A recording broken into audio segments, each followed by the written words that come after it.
Mercredi 12 janvier, mesdames et messieurs, bienvenue à ce 1e numéro de la revue de presse sur votre chaîne GCT Magazine Télévision.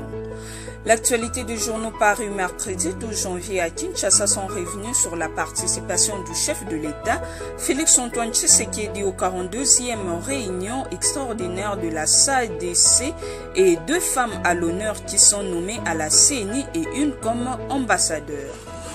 On commence notre tour d'actualité avec Politico.cd qui nous titre à la une « Félix Tshisekedi participe à la 42e réunion extraordinaire de la SADC au Malawi ». Le président de la République, Félix-Antoine Tshisekedi Tshilombo, a quitté Kinshasa mardi pour Lilongwe au Malawi pour participer aux travaux de la 42e réunion extraordinaire de la communauté de développement de l'Afrique australe. Le président Félix-Antoine Tshisekedi Tshilombo, en sa qualité de président en exercice de l'Union africaine, prendra part à une grande rencontre de l'Afrique australe qui va statuer sur les questions centrales des soutiens au fonctionnement efficace des objectifs de la mission de la SADC au Mozambique dans le but de restaurer la paix et la stabilité dans ces pays. Présidé par Dr Lazarus Karti, un président en exercice de cette organisation sous-régionale, ce sommet va aussi se focaliser sur l'évaluation de progrès et mandat de la mission de la SADC au Mozambique, SAMIM, déployée en vue d'aider le Mozambique à lutter contre le terrorisme et les actes extrêmes de violence, précisément dans la province du Cabo Delgado.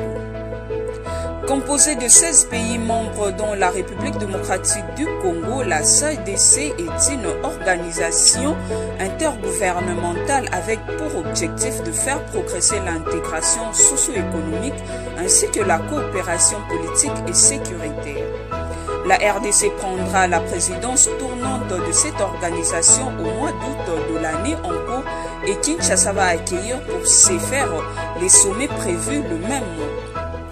Diplomatie, le président Tshisekedi nomme Marie-Hélène Mateibo ambassadeur extraordinaire de plénipotentiaire de la RDC auprès des États-Unis, peut-on lire sur 7sur7.cd.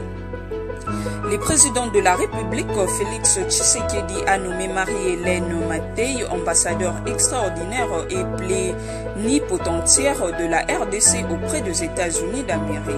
L'ordonnance présidentielle relative a été lue par Tina Salama, porte-parole adjointe du chef de l'État congolais au cours de l'édition du journal dès 19h de ce mardi 11 janvier 2022 à la radio-télévision nationale congolaise RTNC en sigle.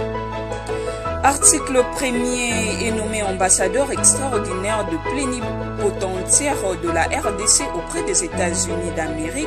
Madame Marie-Hélène Matei, article 2, le précité bénéficiera toute la durée de sa fonction des indemnités et avantages prévus par l'ordonnance portant règlement de l'administration relatif au corps de diplomate de la République.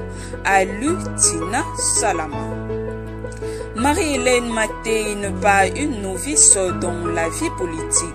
Elle a été ministre de l'Industrie et Commerce en 2001. Si la nouvelle ambassadrice de la RDC n'a pas une longue expérience dans les fonctions diplomatiques, elle a au moins un profil académique qui a des articulations dans le domaine. Selon son compte LinkedIn, elle est détentrice d'une licence spéciale en droit international et d'un doctorat en droit de l'Université libre de Bruxelles.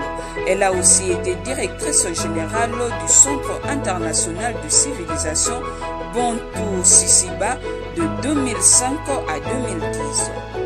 Toujours dans cette série de nominations, Actualité.cd nous informe dans un article RDC, Marie-Josée Kapinga Bondo, nommée secrétaire exécutive nationale adjointe de la CENI.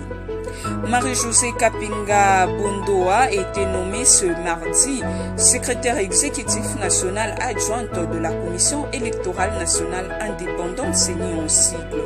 C'est une ancienne de la maison, diplômée de l'Institut supérieur pédagogique de Mbandaka en 2001. Elle connaît l'institution électorale. C'est en 2005 qu'elle intègre la Commission électorale nationale indépendante comme superviseur technique national pour les provinces de Kinshasa, du Bas-Congo, du Nord Kivu, de l'ancienne province orientale et du Bandundu.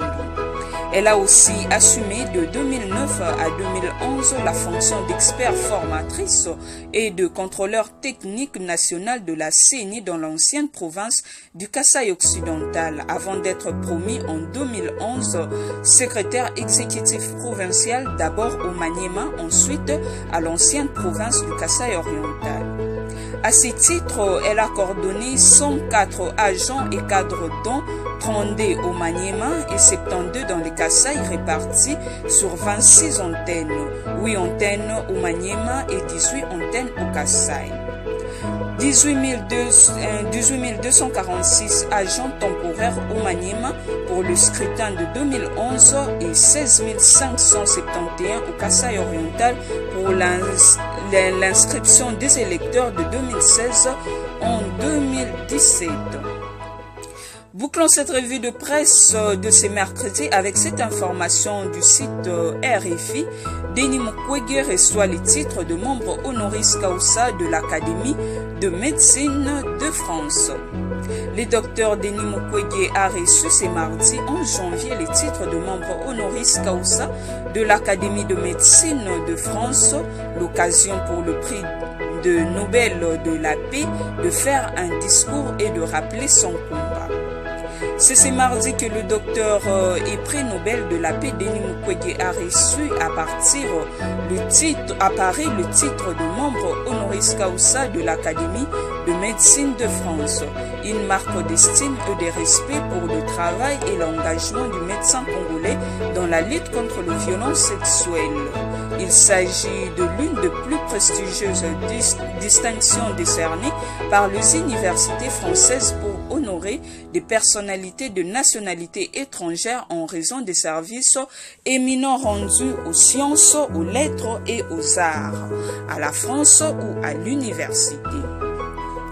Lors de la remise du titre, le docteur Mukwege a prononcé un discours de près d'une heure durant lequel il est notamment revenu sur l'attaque de l'hôpital de Lemera en 1996 dans le sud Kivu en RDC.